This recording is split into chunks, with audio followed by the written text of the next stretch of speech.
அதுக்கான அமௌண்ட்டும் நம்ம கூட சேர்ந்துக்கிட்டே வந்துடும். 5 லட்சங்கிறது ஒரு 5 கிராஸ் 6 கிராஸ் ஆகுதுன்னா 7-8 லட்ச ரூபாய்க்கு கொண்டு போயிடும். இப்போ நான் ஒரு 6 லட்ச ரூபா 5 லட்ச ரூபா இன்வெஸ்ட் பண்ணுறேன் அப்படின்னா நான் போட்ட அமௌண்ட்டு எத்தனை நாளில் எடுக்கலாம் அப்படிங்கிற மாதிரி இந்த கேள்வி நிறைய வருதுங்க. மிஷின் டைப்பில் என்னென்ன டைப் இருக்குது அப்படிங்கிறது நான் ஃபுல்லாக சொல்லிடுறேன். ஒரு 1000 ரூபாய்க்கு வாங்கிட்டு இருக்கிறீங்க அப்படின்னா 700 ரூபாய்க்கு வாங்கலாம். எல்லாம் 60 50 ரூபாயிலிருந்து 60 ரூபா மேக்ஸிமம் ஒரே காஸ்ட்டில் வந்துடும். டைமிங் பார்த்திங்கன்னா ஒரு ஏக்கருக்கு ஒரு 5 to 6 நிமிஷத்தில் முடிஞ்சிடும். உங்களுக்கு ட்ரைனிங் வேணும் அப்படின்னாலும் மிஷின் நீங்கள் எடுக்கிற ஐடியா இல்லை அப்படின்னாலும் நான் தனியாக ட்ரைனிங் கொடுத்துக்கிட்டு இருக்கேன். மிஷின் எடுக்கிறாங்க அப்படின்னா உங்களுக்கு ஃப்ரீ ட்ரைனிங்கும் இருக்குது.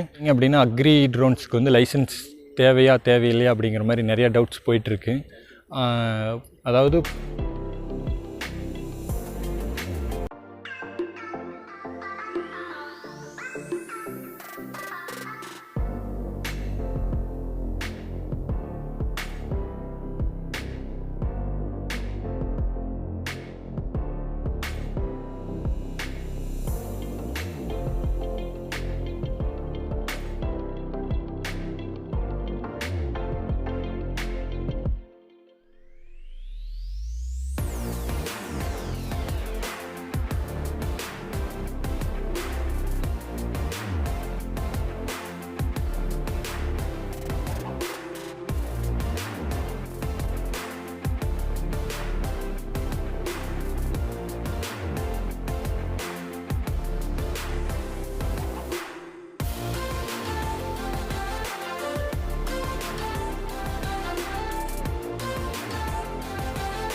வணக்கம். என் பேர் பார்த்திங்கன்னா கவி பிரசாத். எங்கே இருக்கோம் அப்படின்னு பார்த்திங்கன்னா எங்கள் ஏரியா வந்து தாராபுரம். நாங்கள் என்ன பண்ணிகிட்ருக்கோம் இந்த வீடியோவில் நீங்கள் எதை பற்றி பார்க்க போகிறீங்க அப்படின்னு பார்த்திங்கன்னா அக்ரி ட்ரோன்ஸை பற்றி நீங்கள் பார்க்க போகிறீங்க. வீடியோ பின்னாடி வர்றது போகிறாமே அக்ரி ட்ரோன்ஸில் ஒரு ஏக்கருக்கு எவ்வளோ கவர் பண்ணலாம், ஒரு ஏக்கர் கவர் பண்ணுறதுக்கு எவ்வளோ டைம் ஆகும், எவ்வளோ மருந்து சேவிங் ஆகும், எவ்வளோ ஆள் மிச்சப்படுத்தலாம், எவ்வளோ சீக்கிரம் அடிக்கலாம், என்ன எஃபெக்டிவாக இருக்குது அப்படிங்கிறத பற்றி தான் இந்த வீடியோவில் நீங்கள் பின்னாடி பார்க்க போகிறீங்க. மிஷின் டைப்பில் என்னென்ன டைப் இருக்குது அப்படிங்கிறத நான் ஃபுல்லாக சொல்லிடுறேன். அதாவது கெப்பாசிட்டியில் பார்த்திங்கன்னா 10 லிட்டர் இருக்குது, 16 லிட்டர் இருக்குது, G30 30 லிட்டரில் இருக்குது. நம்ம தமிழ்நாட்டில் ஓவராலாக பார்த்திங்க அப்படின்னா 10 லிட்டர் மிஷின் கெப்பாசிட்டியில் அதிகமாக ஓடிட்டுருக்குது. ஹெக்ஸாகாப்டர்னு சொல்லுவாங்க. அப்படியே மிஷின் காமிச்சிருங்க. அதோ அந்த மாதிரி மிஷின் இருக்கும்.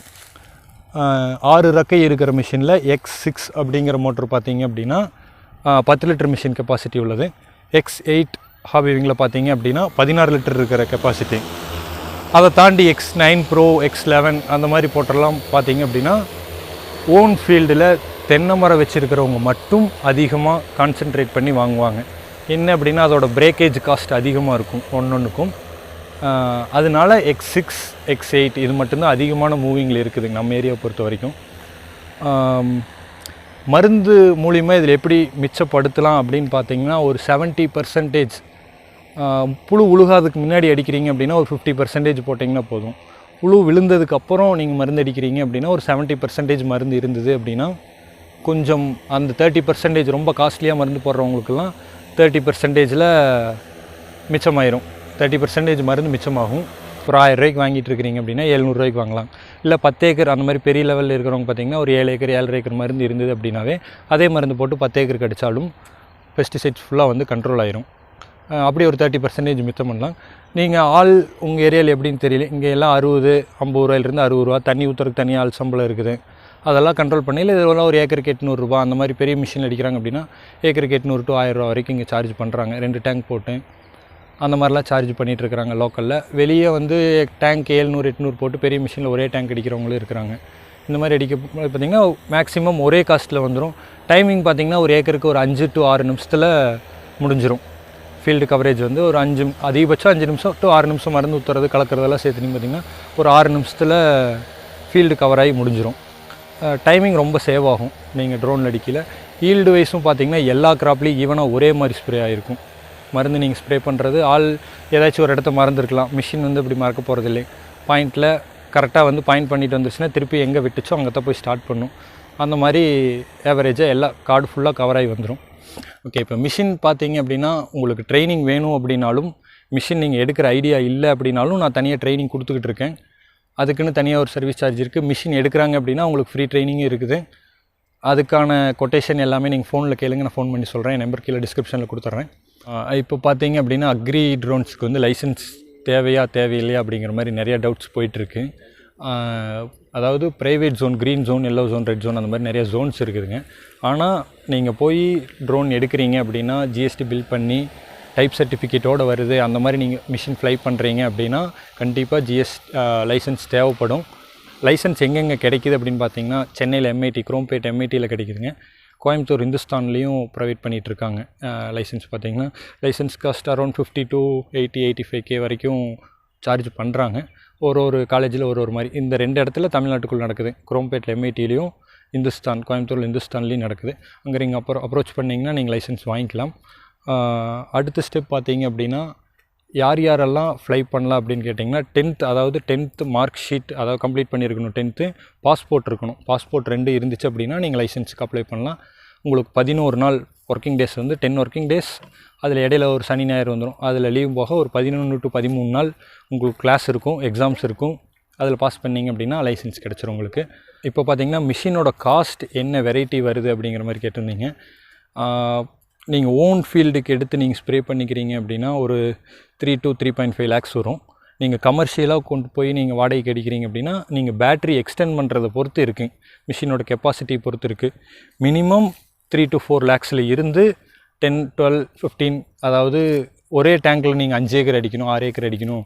பெரிய லெவலில் எனக்கு ஒரு 100 ஏக்கர் ஃபீல்டு இருக்குது, நான் டக்குன்னு அடிச்சுட்டு அடுத்த ஃபீல்டுக்கு போகணும் அப்படின்னா அவங்கெல்லாம் வந்து இன்னும் காஸ்ட்லியாக போகலாம். மினிமம் டேங்க் வந்து 500லேருந்து 800 வரைக்கும் சார்ஜ் பண்ணிகிட்ருக்காங்க லோக்கல்லையே. மிஷின் பெருசு பண்ண அதோட காஸ்ட்டும் அதிகமாகும். எவ்வளோ ஏக்கர் கவர் ஆகுதோ அதுக்கு தகுந்த மாதிரி இன்டூ பண்ணி பெரிய மிஷினில் காஸ்ட் வாங்குவாங்க. அதுக்கு தகுந்த மாதிரி அமௌண்ட் வரும். அதாவது சீப் மிஷின் பார்த்தீங்கன்னா 4 lakhsலேருந்து 12 to 15 lakhs வரைக்கும் இருக்குது நீங்கள் எடுக்கிற மிஷினை பொறுத்து. இப்போ நிறையா பேர் கேட்டிங்க அப்படின்னா, இப்போ நான் ஒரு 6 லட்ச ரூபா 5 லட்ச ரூபா இன்வெஸ்ட் பண்ணுறேன் அப்படின்னா நான் போட்ட அமௌண்ட்டை எத்தனை நாளில் எடுக்கலாம் அப்படிங்கிற மாதிரி இந்த கேள்வி நிறைய வருதுங்க. அது எல்லாமே வந்து ஓட்டுற பைலட் கையில் இருக்குது.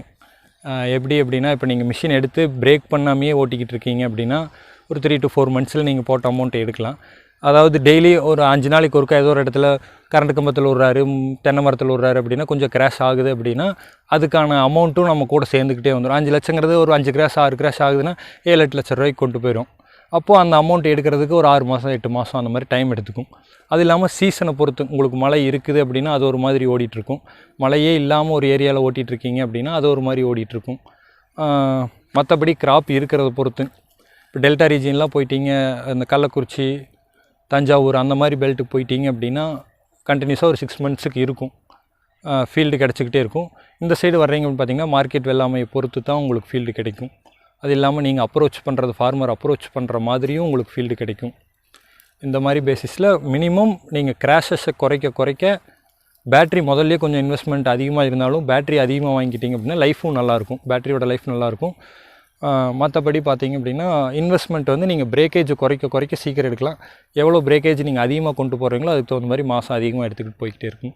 பார்த்தீங்கன்னா ஒரு ஃபீல்டு நீங்கள் அடிக்கிறீங்க அப்படின்னா அதோட கார்னரில் 4 பாயிண்ட் வந்து நீங்கள் ஒரு பவுண்ட்ரிலையும் போய் ஒரு பெண்ட் இருக்குது அப்படின்னா அந்த பெண்டில் நின்று பவுண்ட்ரி பாயிண்ட் செட் பண்ணணும். ஃபஸ்ட்டு பவுண்ட்ரி பாயிண்ட் செட் பண்ணிட்டீங்க அப்படின்னாவே ஆட்டோமேட்டிக்காக வந்து அதில் இருக்கிற அப்ளிகேஷனில் கிரிட் லைன் ஃபார்ம் ஆயிரும். அதாவது எந்த பாத்தில் போகணும் அப்படிங்கிறது, அது நம்ம ஸ்டார்டிங் பாயிண்ட் எண்டிங் பாயிண்ட் அது எல்லாமே நம்ம எதுக்கு தகுந்த மாதிரி மாற்றிக்கலாம்.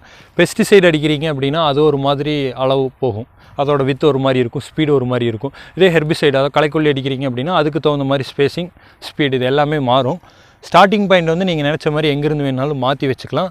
கிரிட் லைனும் நீங்கள் அதுக்கு தகுந்த மாதிரி, இப்போது என்னென்ன கிராப்புக்கு அடிக்கிற மாதிரி ஒரு இது இருக்குது. இப்போது கீழே நெல்லுக்கு அடிக்கிறீங்க, மக்காச்சோளத்துக்கு அடிக்கிறீங்க, கடலைக்கு அடிக்கிறீங்க அப்படின்னா அது எல்லாமே ஒரு ஸ்பீடில் போகும்.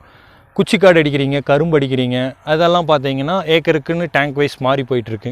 மாமரத்துக்கு அடிக்கிறீங்க, தென்னை மரத்துக்கு அடிக்கிறீங்க, இந்த மாதிரி மர வகைகளுக்கு போகையில் அதோட டேங்க் வைஸும் மாறும், அதோட வித்து, ஸ்பேஸ், ஸ்பீடு எல்லாமே மாறிடும்.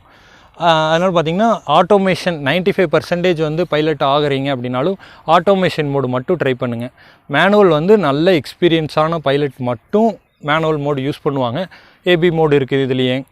நீங்கள் ட்ரோனில் பார்த்தீங்கன்னா நீங்கள் வந்து மேப் பண்ணாமே ஏ பாயிண்ட் பி பாயிண்ட் போட்டு ஏபி மோட்லேயும் நீங்கள் ட்ரோனை ஃப்ளை பண்ணலாம். மற்றபடி பார்த்திங்கன்னா பவுண்ட்ரி பாயிண்ட் செட் பண்ணி உள்ள கிரிட் லைன் ஃபார்ம் ஆனதுக்கப்புறம் பவுண்ட்ரி பாயிண்ட்டில் ஃப்ளை பண்ணுற ஒரு மோடு, மேனுவல் மோடு 3 மோடில் ஃப்ளை பண்ணிக்கலாம். அது வந்து நீங்கள் ட்ரைனிங் எடுக்கிற இடத்துலேயே சொல்லி கொடுத்துருவாங்க இந்த 3 மோடையும். அதாவது நீங்கள் பார்த்திங்கன்னா எல்லா மரத்துக்கும் அடிக்கலாம், எல்லா கிராப்புக்கும் அடிக்கலாம். நீங்கள் மருந்துன்னு எது இருந்ததுனாலும் அடிக்கலாம். அப்ஸ்ட்ரக்கிளை பொறுத்து அதிகமான இடைஞ்சல் இருந்துச்சு அப்படின்னா உங்களுக்கு காஸ்ட் வைஸ் அதிகமாக போயிடும். அப்ஸ்ட்ரக்கிள் ரொம்ப கம்மியாக இருக்கிற ஃபீல்டாக இருந்துச்சு அப்படின்னா உங்களுக்கு காஸ்ட் வந்து ரொம்ப மிச்சமாகும். அதாவது டைமிங் சேவ் ஆகும், ஓட்டுறவங்களுக்கும் ஒரு ஸ்கில்லாக ஓட்டிகிட்டு போயிடுவாங்க. ஃபீல்டு ஃபார்மருக்கும் பார்த்திங்கன்னா கொஞ்சம் ஈஸியாக இருக்கும் அடிக்கிறதுக்கு. நம்ம ட்ரோன் கம்பெனி நேம் பார்த்திங்கன்னா உழவன் ட்ரோன் டெக்னாலஜிஸ், தாராபுரம். எல்லோரும் மறக்காமல் சேனலை சப்ஸ்கிரைப் பண்ணிடுங்க, பெல் பட்டனையும் சேர்த்து அமுத்தி விட்டுருங்க. நன்றி, வணக்கம்.